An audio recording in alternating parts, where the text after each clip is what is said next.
I'm Nate. I'm alcoholic. Hey. So I'm just glad there's not 100 people here tonight. But so whenever I first came into these rooms, it was back in 2010, about the first AA meeting I'd ever been to. I think actually I probably went over to the west side for my actual first meeting, but I didn't even realize I was probably like 21, and I was just going because I was trying to go with this girl, you know, those character defects, you know, always running pretty rampant. But the first one that I actually really remember was, like I said, back in 2010 when the first time I was in treatment at Samaritan Colony, and I was probably, I don't know, maybe 2 days sober, maybe not even, and going through pretty bad withdrawals. And the guy I had been getting stuff from his house was about, I don't know, 3 miles from that meeting place in Hamlet. And I had $50 in my pocket, and that was it. And my mom told me as she was driving down that hill at Samaritan Colony, if you do not finish this program, you can lose me and your father's number. And she had never told me anything like that before. And so I get in this meeting, and that $50 is burning a hole in my pocket. Man, all I can taste is that Oxycontin. And it was pretty strong, and I didn't know what to do. I had no tools to use. And so I don't know, I probably made some coffee or got a cup of coffee and a couple cookies, and I was like, man, this is a bunch of crap, you know. I was like, right after this meeting, I'm just walking straight to his house. And I wanted to go right then, but something was like, just hear what she's got to say. And this lady told her story, and she was a nurse, and she talked about how she would just kill a fifth of alcohol, one right after the other, 2 or 3 at night. Wouldn't want to look out the blinds, and something that caught my attention because, you know, I thought I was different than everybody else. I never looked for the similarities, I always looked for the differences. And you know, today I try to get a solution out of everything I hear, and this lady started talking about, you know, she's talking about all the alcohol and all that stuff that she drank, and she was a nurse, and this is back in the day where not only do they keep all the pills and all that other morphine and drugs in the whatever drug chest that they got their stuff out of, but they kept cocaine in there too. She said for like nosebleeds, or I don't know what they used it for, but the only thing I could think about was daggum how potent was that hospital grade cocaine, you know? And I'm like, wow, that caught my attention. Maybe I am in the right place, right? And then she started talking about how she was shooting it up in the bathroom at work, and then going back and trying to start the IV. You know, her hands were shaking and just trying to work through all of that. And so I could really relate, and you know, I've had many occasions like that where, you know, I hear God speaking to me, you know, just give it a chance. And so anyways, I'm going to tell you a little bit about what it was like, what happened, and what it was like now. And my sobriety date is June 4th, 2017. Man, I had growing up, I had a pretty good childhood. You know, some of my earliest memories was just kind of having a good family, you know, good parents, good values, good morals, but just seemed to never fit in, or always wanted to fit in, and maybe wanted to, I don't know, always was seeking that spirit, you know. I heard Bob Darrell speak. I got some of those tapes and listened to, and he said we always sought the spirits, the alcohol, or seeking those spirits. What we really was seeking is the Spirit. And, it makes sense to me today, because that's the only time I get peace is when I'm seeking that solution to the 12 steps. And, that being said, talking about my childhood and growing up, I went to church every Sunday. I was raised in the church and taught those good values, instilled those good values, not only at church but at home. And so, but just until recently, I could never really understand what the church was talking about. I never could really grasp those concepts, and what it was is I hadn't been through the 12 steps, because I suffered from this spiritual malady called alcoholism. And my solution is the 12 steps, and on a daily basis trying to seek a relationship with God. And so, like I said, I could never really understand what they were talking about. And after I went through the steps, it's like, man, they're saying the same stuff. They're saying this stuff all the time at church, but it was just like it would never go in my ear. I could never understand what they were saying. And anyways, I had a good childhood, and I lived down this long dirt road, and as kids at school, we would get off at the end of the road. My granddaddy and grandma would be there to pick us up and take us back to their house till Mom and Dad got off of work, and we'd sit there with Grandma. I had a pretty normal childhood. Sit there with Grandma while she's watching her soap operas, The Young and the Restless and all them other stuff. And she had a few little Debbie cakes to eat, and those little boxes of the little cereals with the Apple Jacks and the Frosted Flakes and all that stuff. Just a pretty normal, good childhood. But like I said, man, I always just felt a little different on the inside. I remember, I don't know, it's probably around third grade because I was still in elementary school, and I got in the car, and there was this guy. He had a purple and gold bag, and he'd act like he had been drinking something. A kid I go to school with, and he didn't have nothing in it, but it was a Crown Royal bag. And I get in the car, and I'm like, Mom, what was that guy doing? And she was like, oh, I don't know, just probably don't even pay him any attention. But, there's something in the back of my head that was saying, I'm going to find out what that was. I'm going to find out what that was. And just kind of like, in DARE class in like 6th grade, man, they're telling you don't do drugs and telling you what a junkie is and don't do alcohol and all this stuff and I don't know, man. It's just like I'm gonna find out what that is. I want to know what a junkie is. It's not gonna be me, but I want to know what it is. And I sure was. Sure was a junkie for sure. But little things like that. I think I started smoking cigarettes maybe, I don't know, 4th grade, 5th grade, something like that, and just acting out, and what I know is I had this hole inside of me, and I never, it was never filled, until I was kind of like doing good and wholesome things, but I really couldn't see that until I had that spiritual experience as a result of the steps, and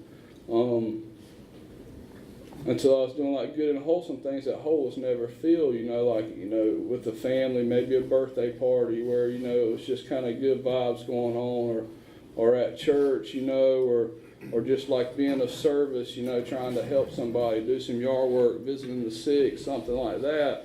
I felt good, but then right afterwards, I'm like, all right, what's next? We need to go do something else, or I need to go get something. And before I knew it, my life was consumed with drugs and alcohol. And so, starting probably about, 16 is when I got drunk for the first time. I remember drinking like 6 Bud Ices, and a little 14-year-old cousin had to drive me home. We weren't too far from the house, and I think maybe a summer before that or so, or 2, maybe I smoked pot for the first time, and That's kind of like where the trouble started. I had to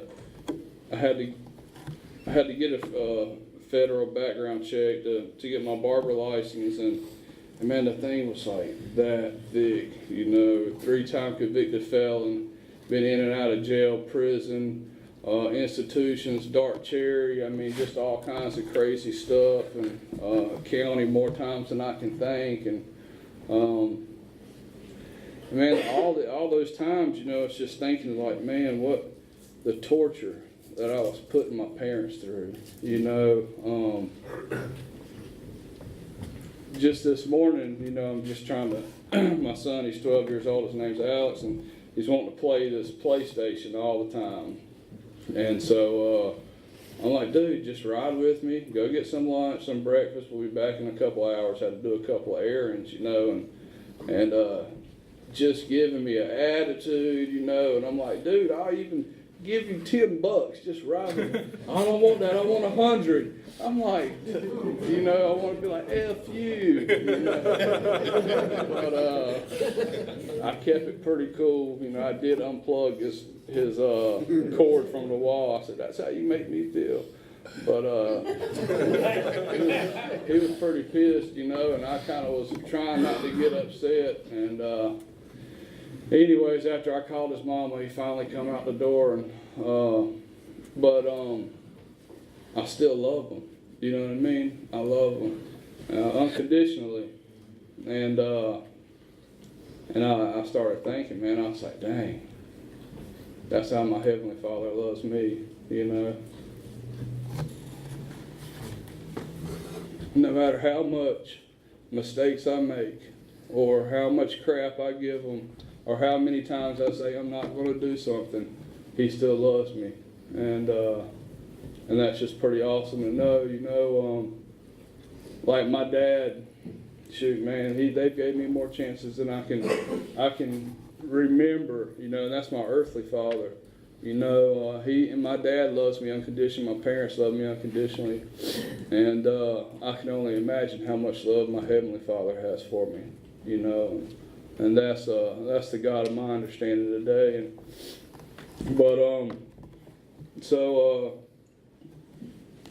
Anyways,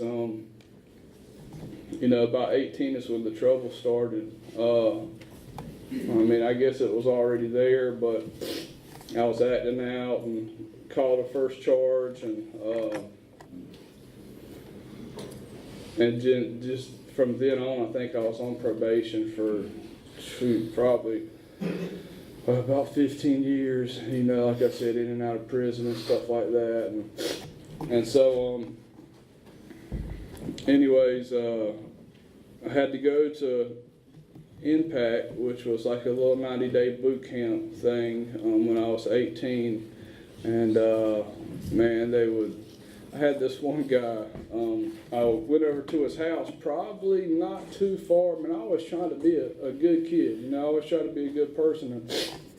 And I went to his house with the missionaries from my church, they were with them. I was driving the missionaries, teaching them a couple lessons or whatever. And his name was Larry Hughes.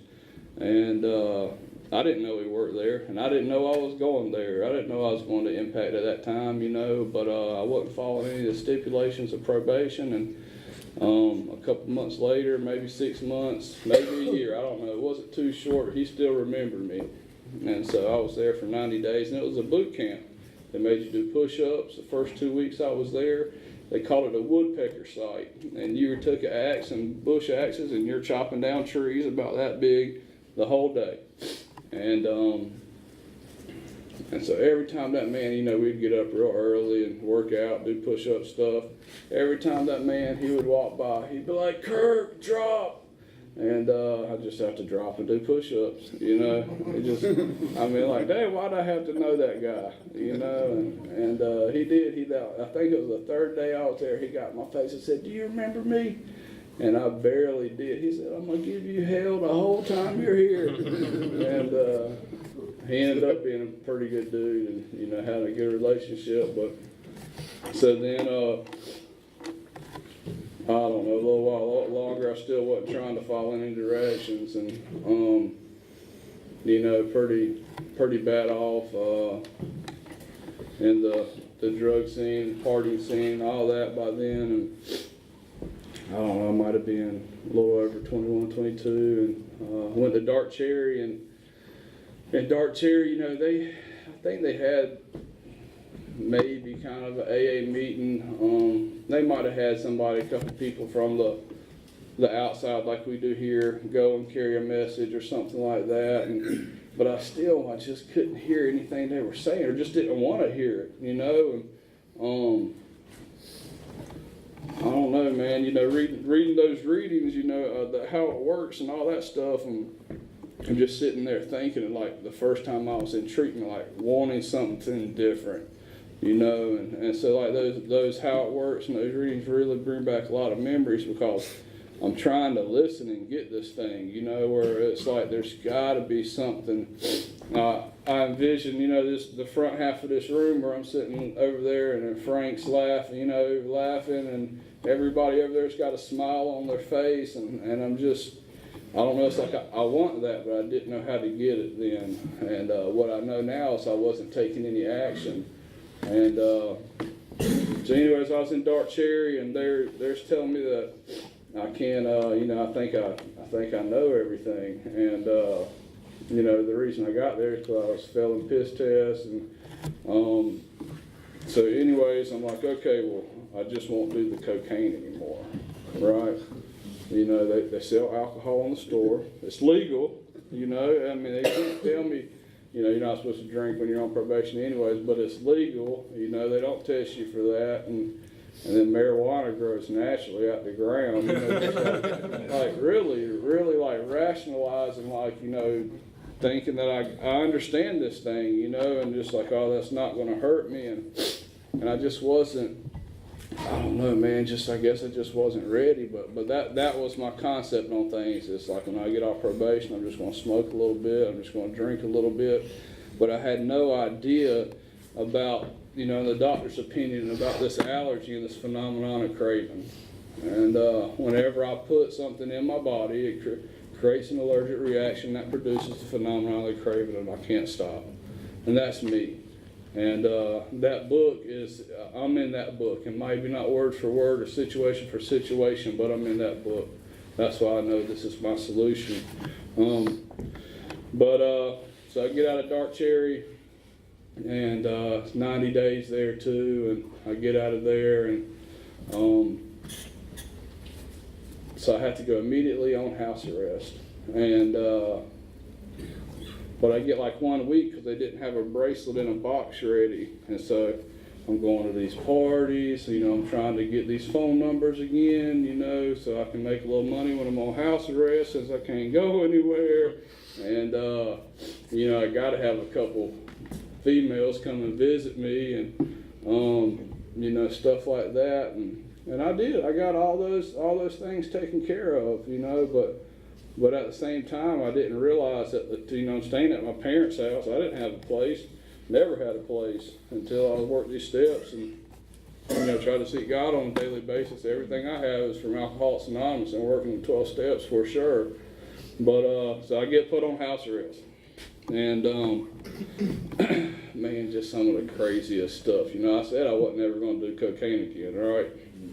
Well, we know what happened. And so anyways, you get me out there on the porch with the big old, like 10,000 whatever light spotlight at 3 in the morning, like scanning this stuff right here, the wood line. Like, what am I going to do if there is somebody out there? I mean,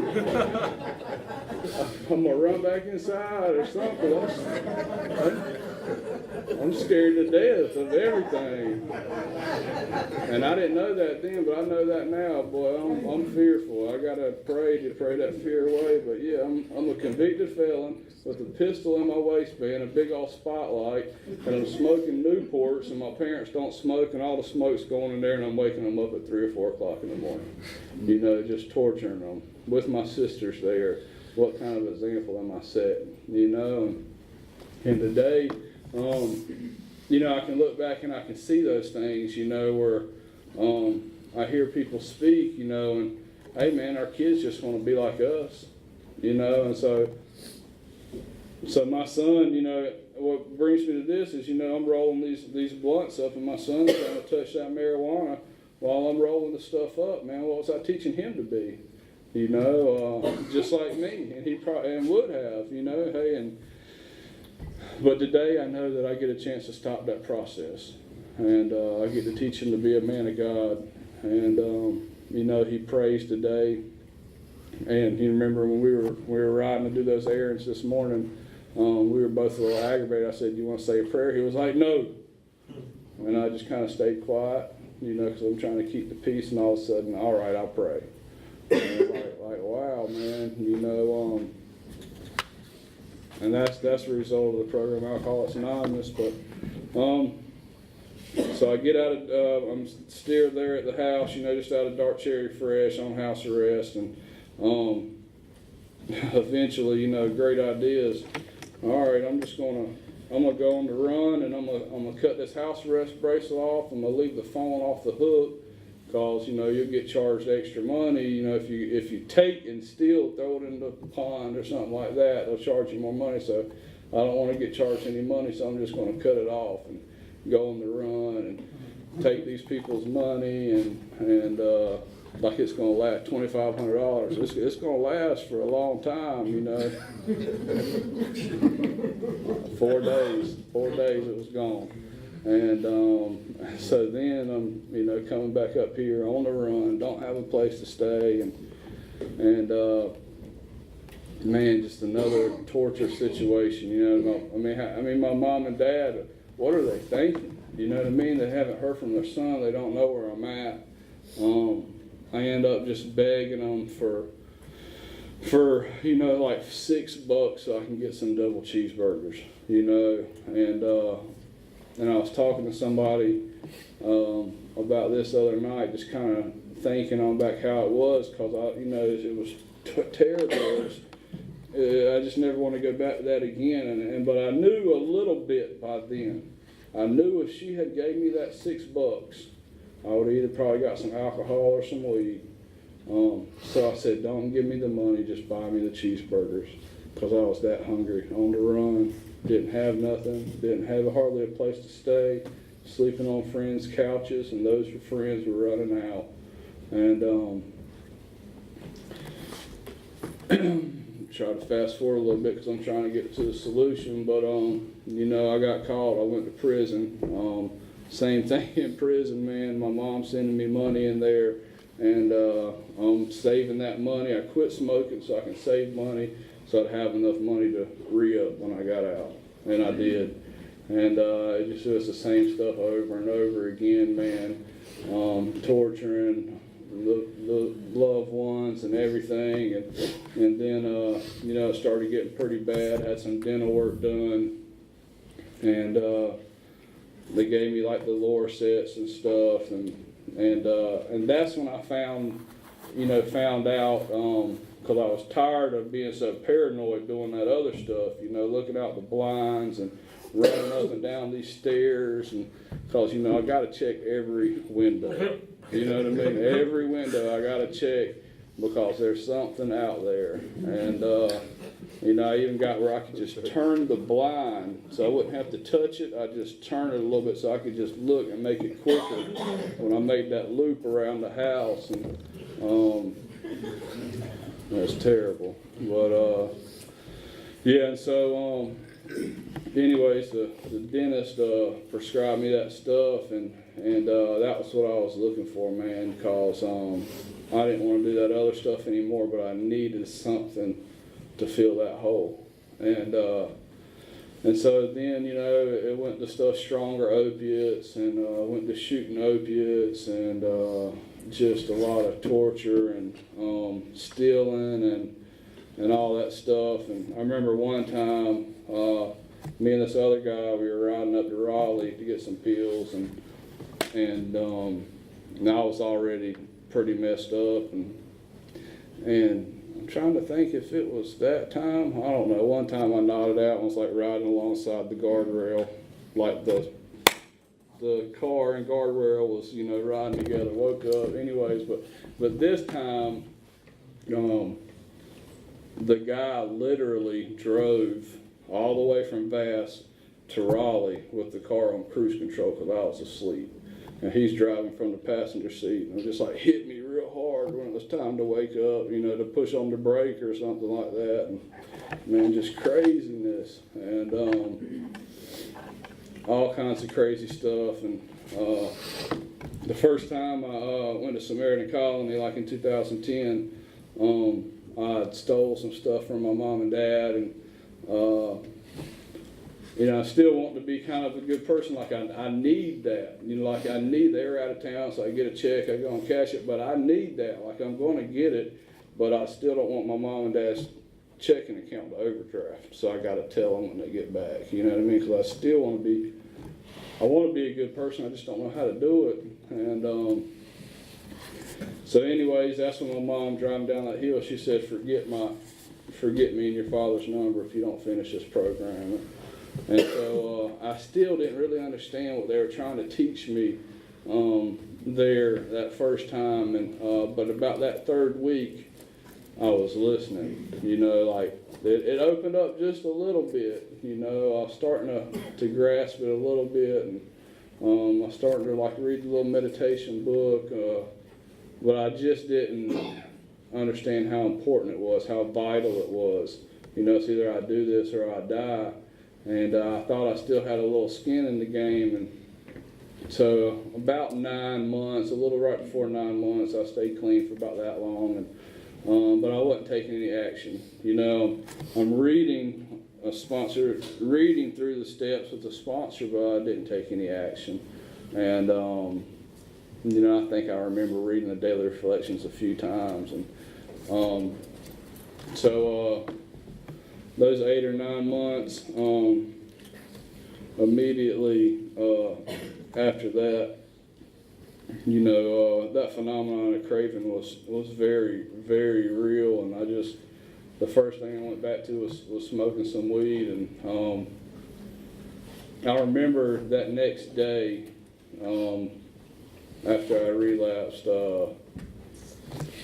and relapse is not a part of the program. You know, I believe if you follow these suggestions, you know, you have 100% of staying sober. But in my experience, you know, I relapsed because I didn't follow the suggestions. But that phenomenon of craving, that allergic reaction, the phenomenon of craving was so great. And like I said, I still want to be a good person. I'm going to pick a friend up from detox at Butner, and but man, I had to have something in my system, you know, that allergic reaction. Just from like one day, it'd be, you know, obviously I wasn't doing the stuff, but I was semi-okay to just not okay, just that guilt, shame, and remorse, that hole was bigger than ever. And man, I just had to have something. I'm going to pick my friend up. I'm calling everybody I know. I'm calling everybody around here. I'm calling friends in Florida because they know people up here. I mean, I'm calling everybody I know trying to finally find something, and I'm already late to pick them up. I'm almost past Bass, and finally somebody was like, all right, they got some, go meet them back in Aberdeen. And go back and forth, just, you know, just a rat race, man, just terrible. But anyways, that during this whole time, I met my wife today, and my son today, Alex. I've been his father since he was 4. I've been really the only father he's ever known.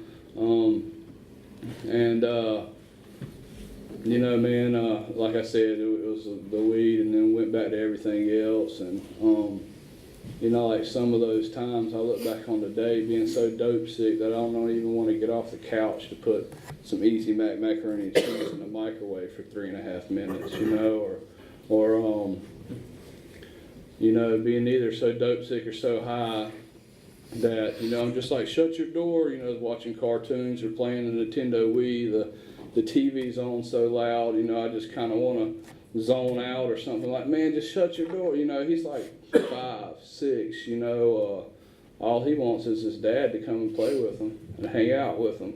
The same thing that I wanted today. I just wanted a little time with him, you know. And then, you know, I go in there a few hours later, probably because I fell asleep or nodded out or whatever, and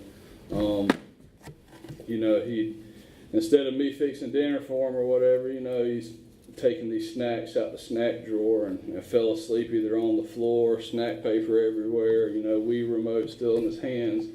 All he wanted was a little time, and how miserable I was knowing that I wasn't being a good parent, and the neglect. And so anyways, I ended up getting arrested. I'm still trying to be a good person, right? So I'm going down there, trying to go to Myrtle Beach for my little nephew's baptism and little cousin's baptism. And me and Alex is in the car, and by this time I'm going to the methadone clinic.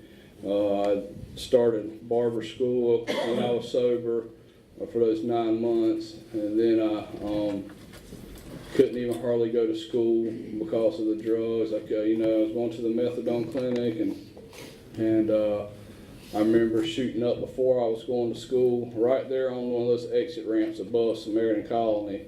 And I'm talking to my mom on the phone, and she's like, "Why don't you just go back to the colony?" And I'm like, "No, that won't work." Right? No, that won't work. Let's go to the methadone clinic. And dang, just what? And so anyways, I'm going down to Myrtle Beach. My little cousin's getting baptized, and it's raining and storming real hard, and it took me 6 hours to get there. So I get there, and I turn down a one-way street and get pulled over. And the car smells like weed. Alex is asleep in the back seat. I get arrested. The cops won't even let me give him a hug bye, which ate me up. And then it's just me and him. And I can't remember if Michelle was coming down there the next day or not, but luckily my cousin lives in Myrtle Beach, and so he got to come pick him up instead of him having to be with DSS or go to the police station and stuff. But anyways, I'm in jail, and I remember calling my mom and saying, "Mom, I know I don't deserve it, but when I get out, will you get me out, for one? I know I don't deserve it, but will you get me out?" And which I said, "Never mind, I know I don't deserve it, but when I do get out, I'm going to Samaritan Colony and I'm going to get sober." And that was the only thing that I knew to do, to even try to have any kind of life. And so anyways, I was going to the methadone clinic, and for my record, I thought I was going to be in there for a few years. And so I just asked the guy if I could get, I think he gave me like 2 blankets, and that bench in the holding cell's like that wide, maybe not even. And I'm a little bit wider than that today, but I was able to lay down sideways on that bench, if that tells you, anything. But I was like, I'm gonna go ahead and get some sleep today, because I know I was about to be up for a few weeks, that torture. So anyways, Mom ended up bailing me out, and a couple weeks later I was in Samaritan Colony, and I didn't know what was going on. All those charges, I had 3 felonies pending, and all I'm asking them the whole time is what's going to happen with the charge? What's going to happen? Will I get to see Alex? What's going to happen? And they just kept telling me, just do AA. Just do AA. And I actually was reading a little bit in that book, probably not everything they told me to, but I was reading a little bit in that book, and all these crazy thoughts are going through my head, and I'm ready to listen, because even though, biologically he's not my son, but that's my son, you know what I mean? And I didn't want him growing up with somebody else, I wanted him to have those good values instilled in him like my parents did with me, and I wanted him to have a good life and all this stuff. And so I don't know if I guess that's what opened my eyes, and I just wanted a different life, and then I realized how I was living, and that was not the right way, and it was just, I guess, kind of a spiritual awakening, I guess you could say. So I'm listening to them, and they're telling me just do AA, just do AA. And I'm like, man, how's that going to work out? But I really didn't question it. It was there in the back of my head, but it was just like, I'm just going to do it. I don't have anything else left. I said, I'm just going to do it. And so I did. I just kept doing that. I think I remember walking through the hallways and reading, like I said, I was reading a little bit out of the book, and I didn't really know that 3-second prayer then. You know, you have that thought, please remove this obsession so I can be of service to you and others. And today, you know, I used to have in early in sobriety, man, I have to call people 10 or 12 times a day.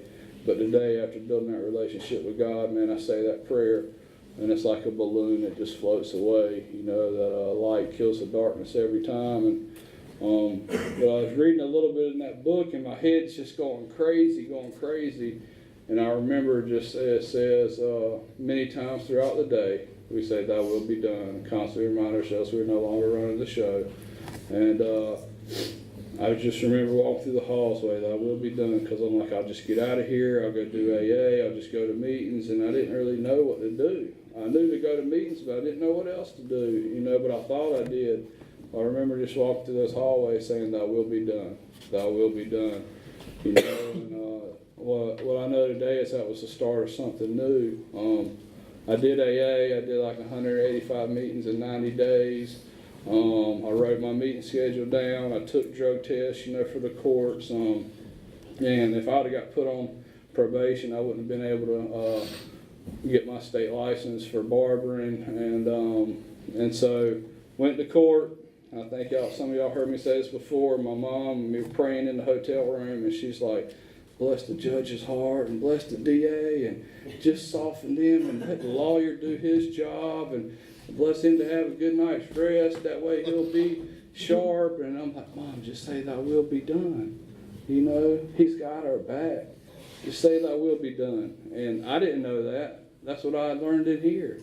And I learned how to live in here, you know. I didn't really know anything prior to coming here. You know, I had a few life skills, but really how to exist, you know, and use those tools. And anyways, all those charges got dropped, and there was 3 felonies, child endangerment, a second DWI, and a felony possession of marijuana. They all got dropped to a misdemeanor possession of marijuana and 30 days in jail. Remember, if I got put on probation, I wouldn't have been able to get my barber license. And, you know, that's how God works, right? They were going to put me on misdemeanor probation, but they couldn't transfer that over state line. So she said, misdemeanor possession of marijuana and 30 days in jail. And those 30 days, it was right before Christmas. I got to do Christmas at home. And then I got to turn myself in after Christmas, like the first of the year. And those 30 days, for some reason, like every 2 or 3 days counted as 5 or something, so I only ended up doing 11 days. But I was sober, in jail, and about 6 months sober, sleeping on a mat about 3 inches thick. And a hard steel metal, and man, that thing was hard. I'm talking about, like, I remember that, you know, like God has a sense of humor too. You know, he wants you to remember that, and man, it was, but I tell you what I did do though, is I carried the message of Alcoholics Anonymous in there. You know, there were some people in there had a little taste of it, and I actually had, you know, true friends today. You know, some people from the rooms, they were going to, I think it was Fellowship by the Sea, and they came and visited me while I was in there, and they're from the program, and so that's true friends today. So anyways, and then I did the deal. As soon as I got out of there, my Tuesday night meeting, I went down to a speaker meeting down at Samaritan Colony, and because that was my schedule, and so I got down there, and Pat Hill, he asked me, he said, "Are you done with all your everything, no charges, no pending, nothing?" I was like, "Yep." And he's like, "I want to offer you a job there, you know," and it's like nighttime supervisor or whatever, and I was like, okay, cool. And immediately that fear set in. One of the things he said, oh, you're going to be passing out their medicine. And I'm like, what? That just the craziness, you know what I mean? But what did I do is I told on it, and I prayed about it, and I talked about it, and I did what I was taught.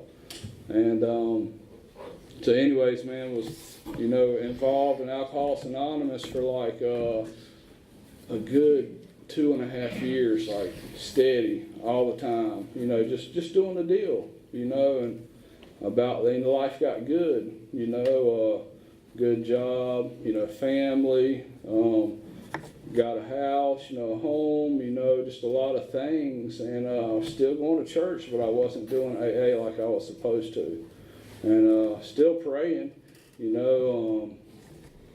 fell short on my gratitude list, my reading, still praying, but I do a little bit here and there, but I was on that 12 and 12, 12 meetings in 12 months, something like that, and so then I had a bad root canal, and the pain was pretty good, it was hurting really, really bad, and they gave me this prescription, and this was at 47 months clean, and they gave me this prescription, and ended up getting 2 prescriptions, because one definitely ain't enough, but ended up getting a prescription, abused the prescription. I didn't go get any dope or anything off the street, but I knew I took those pills to get high the last couple days. I took it for the effect, and so I woke up that Sunday morning. It was Saturday, I remember. I took 4 of them. I said, I'm going to save those other 4 for in the morning. And I couldn't do it. I had to take it that night. As soon as that buzz went away, I had to take it that night. And I woke up that morning, I didn't have anything. And I'm in the bathroom, and that thought went through my mind. It was Sunday, I was supposed to be getting ready for church. And that thought went through my mind. I bet you I could look somebody's number up and message them real quick. I bet you I know who to call. And I said, oh my gosh, and right then I dropped on my knees and I said, God, please help me.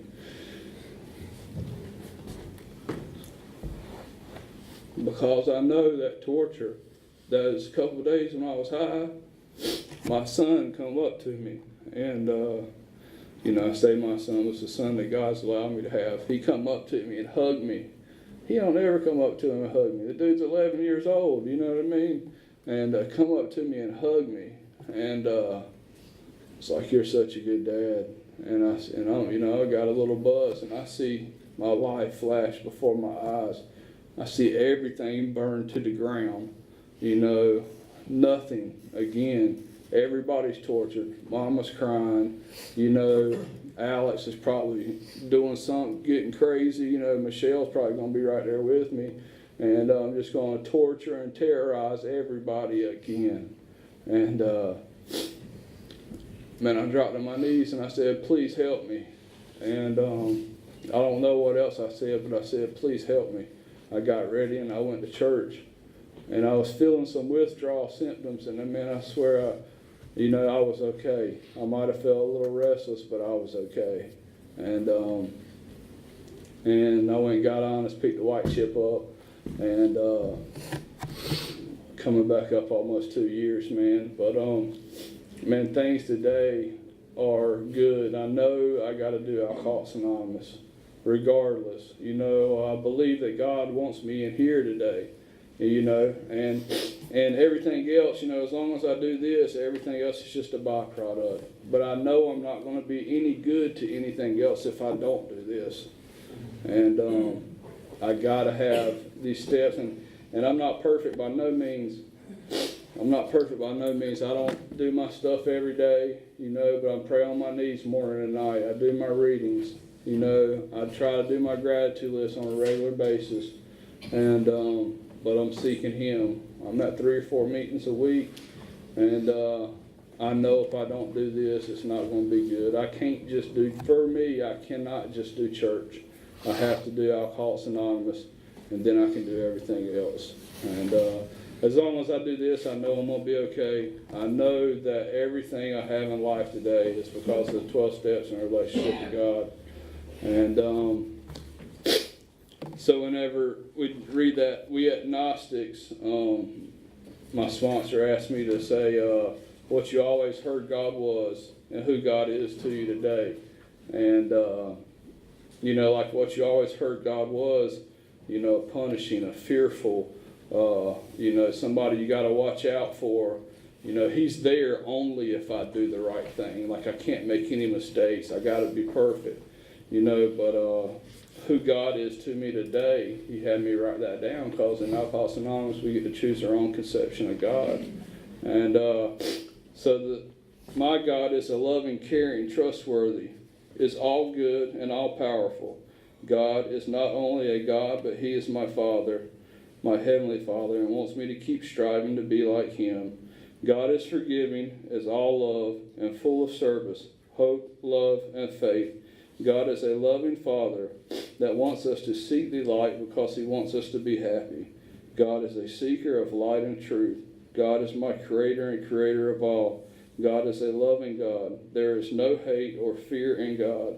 God is my everything. I am nothing without God and need his help and strength always. God is our protector. God has so much faith, love, and hope in us, even though we make so many mistakes. God only wants the best for us. Thank you for letting me share.